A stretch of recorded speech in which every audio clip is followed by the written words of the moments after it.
بسم الله الرحمن الرحيم. Assalamu alaikum wa rahmatullahi ta'ala wa barakatuh. Bonjour à toutes et à tous. Aujourd'hui, je vais vous présenter le premier chapitre du module mathématique 2 qui traite les matrices et les déterminants. Ce chapitre est fondamental pour la compréhension des systèmes linéaires, de l'algèbre matricielle et de nombreuses applications en ingénierie. Définition d'une matrice. Une matrice est un tableau rectangulaire composé de nombres organisés en lignes et en colonnes. Cette matrice est dite de taille n fois p si le tableau possède n lignes et p colonnes. Les nombres du tableau sont appelés les coefficients de la matrice A. Le coefficient situé à la ième ligne et à la jième colonne est noté AIJ. Un tel tableau représentatif de cette matrice est donné de la manière suivante. Opération sur les matrices. Premièrement, addition et soustraction.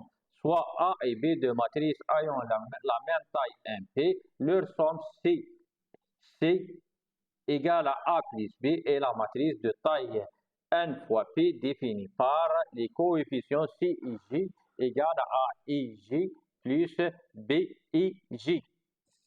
On note ici que la somme est possible si et seulement si les deux matrices A et B ont la même taille. Deuxièmement, produit d'une matrice et un scalaire alpha.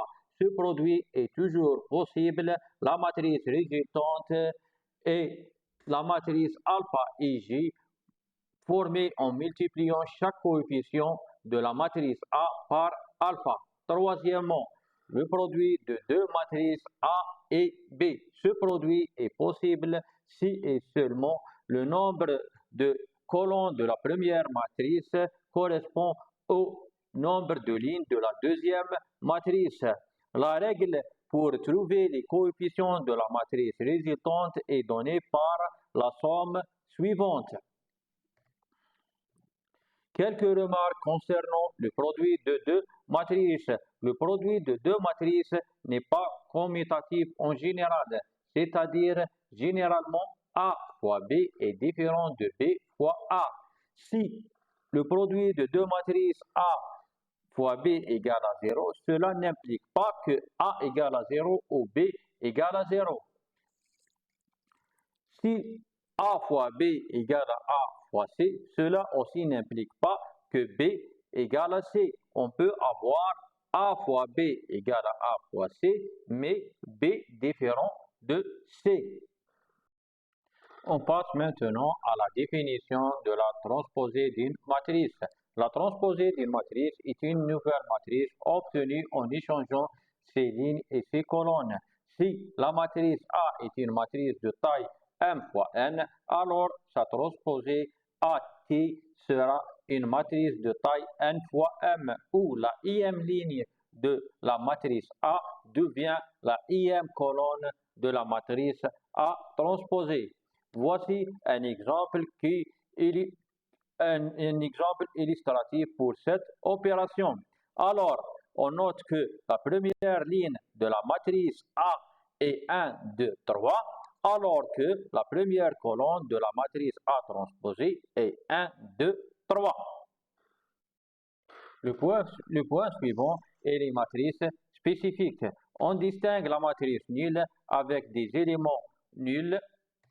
On distingue aussi la matrice d'identité notée généralement IN est une matrice carrée de taille n fois n dont les éléments de diagonale principale sont égaux à 1 et tous les autres éléments sont égaux à 0. Elle est donnée de la forme suivante.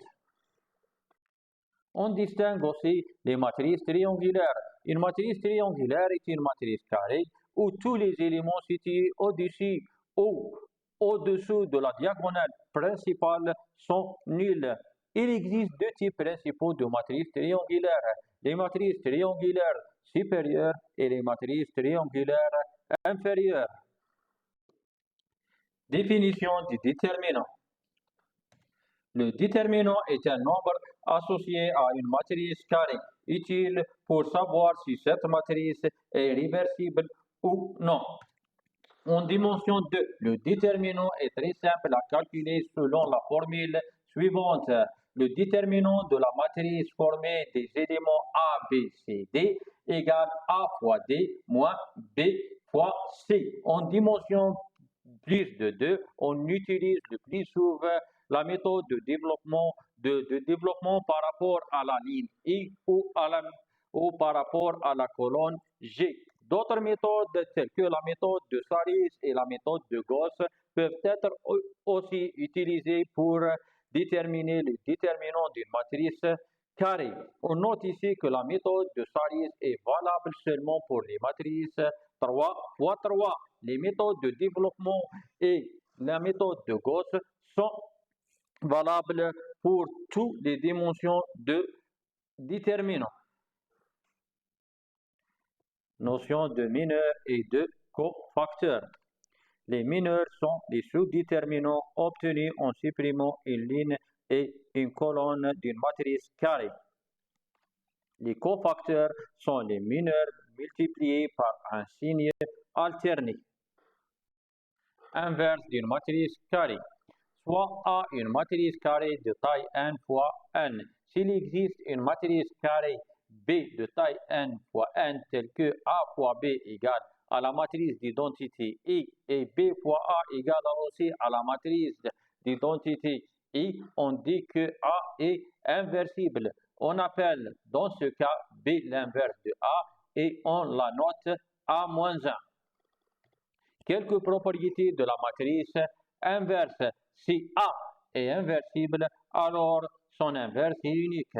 Soit A une matrice inversible, alors A-1 est aussi inversible et on a A-1, moins 1 égale à la matrice A.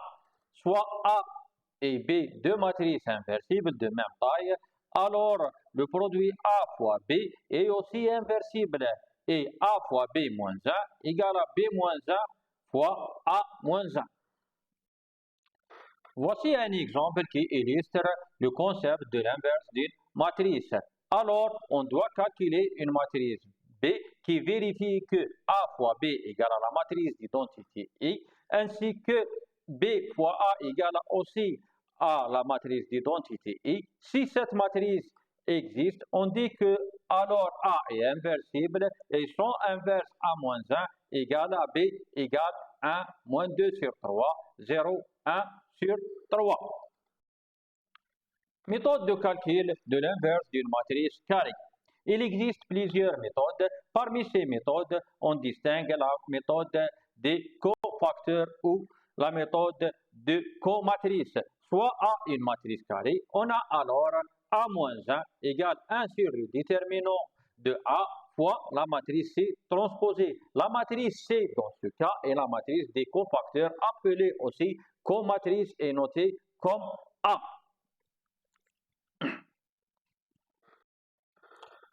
Nous clôturons ce cours avec une liste des exercices et des exemples pour tester la compréhension des. Une troisième question